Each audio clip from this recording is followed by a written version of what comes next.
This morning we have a testimony that we have invited Satina Craffey to come forward and share. You normally see her as one of the ones who leads our announcements on Sunday morning. Satina is a person who directs our outreach efforts here at Faith Community Church. She's helped us as we have increased our meals that we do into the community. And she also is the person who's put together our program at Algonquin Heights, where we have her and a number of volunteers who work with children. And Satina has come with many years of experience of helping our congregation get engaged in ministry. And we've invited her to share a testimony. As many of you know, we've been praying for her mom, who is with us today. And at the end of Satina's testimony, Priscilla has a poem she'd like to share with our congregation. Excellent. Thank you, Pastor Stan. So as Pastor Stan mentioned, I'm usually up here doing the announcements. And if you come before church, you will usually see me pacing up and down because doing the announcements is really hard for me. So doing this right now is definitely out of my comfort zone. If you guys were Cub Scouts or students, I would be like, I got this. So I'm asking all of you guys to close your eyes and pray for me right now that I get through this and that it goes okay. All right. So today I was thinking about what am I going to tell the congregation? Yes, I could come up here and talk about diversity and how our church has been growing and how we have all members of all walks of life joining our church. But then I thought, no, I'm going to talk about how I became a member at Faith Community Church. And I always say it's like dating a church. So a long time ago, many years ago, the Colemans and the Machados are dear friends of mine, and they said that there was a free event at Faith Community Church, the Polar Express. And they kept on asking me and said, oh, Colton would love to go. He was really into the movie. It would be a great time for you, and it was free. But in my mind, I'm like, nothing is free. They're going to end up asking me to sign up, give my email, my phone number, my firstborn. So I kept on telling them, no, it is not going to happen. And then Colton heard it.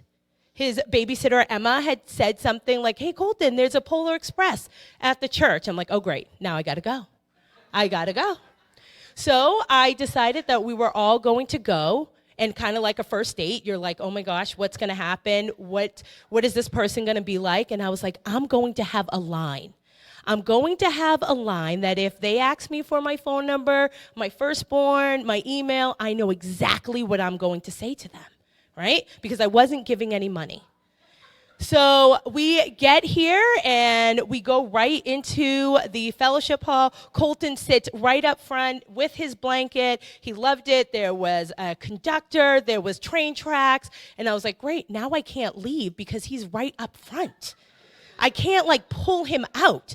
So my husband and I, we are sitting at a table and I'm like, I still have my line. I know exactly what I'm going to say. And no one's really coming up to me. And I'm like, all right, this is great. And then all of a sudden, on the corner of my eye, I see this woman walking over. I'm like, here it goes. Here it goes. She is going to ask me to sign up. She's going to ask me for my phone number, who I am. So I'm like, okay, I got my line. I got my line ready. So she's coming, and I'm like, oh, I got you. I got you. So she says, hi, my name is Megan, and I just wanted to let you know that there's snacks and hot chocolate over there. And if you need anything, let me know. And then she walked away. And I was disappointed because I couldn't give my line. I had rehearsed this line, and this is what I was going to say. And I was like, all right, okay. So we watched the movie, and then all of a sudden, at the very end, she says, thank you for coming. Just to let you know, I have a free gift for you. And I'm like, that's when it's going to happen. That's what's going to happen. So I'm thinking in my head, okay, I got two choices. I can either go and get the gift and run out, or I can find another exit. But the only other exit I saw was into the kitchen.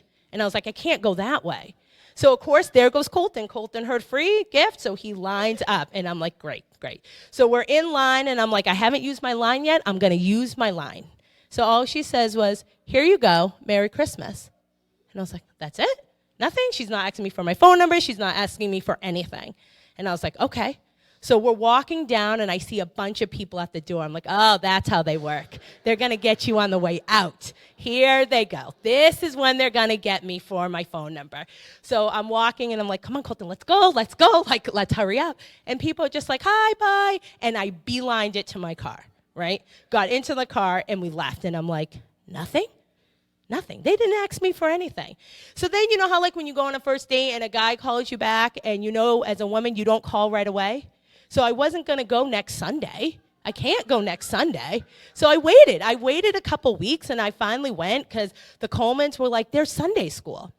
So I came, and I was like, okay, we can just go to Sunday school. So I sat in the back, the same exact spot I've always sat for like 5 years now. We sat in the back. Colton went to Sunday school, and people would look at me, and I was like, hi. Like, don't look at me. Don't talk to me. Nothing. Right? So we just kept on coming a little bit more, and people are recognizing me, and I'm just like, oh, I just want to say hi. And I would still just beeline it. I didn't go to any meals or anything. It was Colton wanted to go to Sunday school, and leave. And then one day, someone came up to me and said, hey, I noticed that you've been coming for a while. Would you like to fill out a card? And I'm like, here it goes. Here it goes. They're going to ask me for things. And I thought about it, and I was like, okay, I could put number down, and you'll never know. Like when a guy asks you for a phone number, and you're like, I'm just going to scribble anything, right? I can put my name on. They don't know me, but I decided to fill it in. So I filled it in. And probably like 3 days pass, and I get a phone number from somebody I don't know, and I answer the phone. And it goes, hello, I'm Pastor Stan. And I'm like, oh, no. I can't hang up the phone because now he has my phone number. I didn't expect him to call me. You know, I didn't expect he was going to call. And he's like, oh, I've noticed that you've been coming to the church. I was wondering if you had any questions you'd like to meet. So I'm like, oh, I got him. I said, how about today? Thinking he was going to say, oh, you know, in 3 weeks we can meet, in 2 weeks we can meet. And he goes, sure, today. I'm like, oh, no. He said today. So then I'm thinking, how am I going to get out of this? And I'm like, how about right now? So I was actually driving on Samoset Street, and he says, sure. Would 5 minutes work? And I'm like, shoot. I have now stepped in a trap. So I pull up into the church thinking, okay, I need another line. If he asks me to give money or donations, I'm going to say, I'm just dating churches right now. I'm just trying to figure out the best one for my family. But I came in, and he was just, you know, Pastor Stan, this loud voice and stuff. And he was like, I just want to get to know your family. These are the things that we do at the church. If you're ever interested in joining something, let me know. And then he started talking about kids. And I was like, oh, kids? Well, I'm a social skills teacher. So I'm like, oh, okay. I'll work with kids, but not really thinking much of it. Nothing was going to happen, right? So then a couple weeks later, one of my friends says to me, oh, you've been going to church? And I said, oh, yeah, it's Faith Community Church. And she said, well, what religion is it? I was like, oh, I don't know. Like, I didn't know. Like, no one told me what it was. So I called Pastor Stan, and I remember saying to him, Pastor Stan, what religion are we? And I caught myself. And he said, we're United Methodist. So I was like, all right, so I told her, well, I guess we're United Methodist. That's what we are. And then some of you guys don't know, I was actually baptized Mormon. So United Methodist is completely different than what I was used to. But after that conversation, I just started to get more and more involved with the church.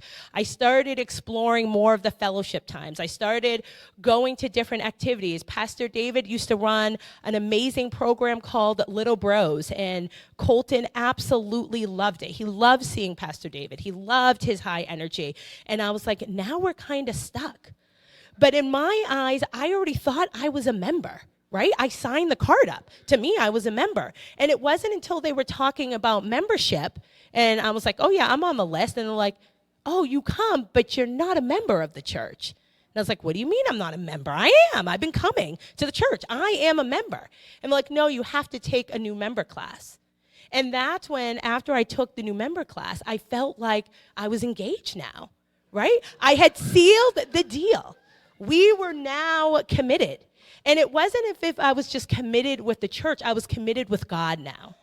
And that's what it was. I had to go through all of these things and dating different churches. And we did. We went to several different churches until it felt right. And after that, I just started working more and more with Pastor David and Megan and Sue and Pastor Stan about what I could do to help in the community. My passion is definitely working with the outreach meals, delivering hot meals every week, and working at Algonquin. Tom comes with me every Tuesday at Algonquin, and it is such a wonderful blessing to be able to change kids' minds. So I know that I'm rambling on here, but I wanted to say is that if I had never gotten invited to that event, I don't know if my path would have led here. I am not sure. And if Megan had said to me, I want you to sign up, I want you to give money, I would have been like, I'm out. This date isn't working. So keep on inviting your friends. Keep on inviting them to events without that pressure of a commitment, and let them follow their own path, how they got there. Maybe it will be that you invite them to a fellowship, or you invite them to a small group without that commitment. And you just keep on praying and it will happen. All right, so I think that my time is up. I cannot do any more. I need to get back into that kitchen. We have like everything from fried chicken to black-eyed peas to collard greens to ham, chalupa. We have so much food down there. I hope you all stay. All right, I'm done. You're welcome.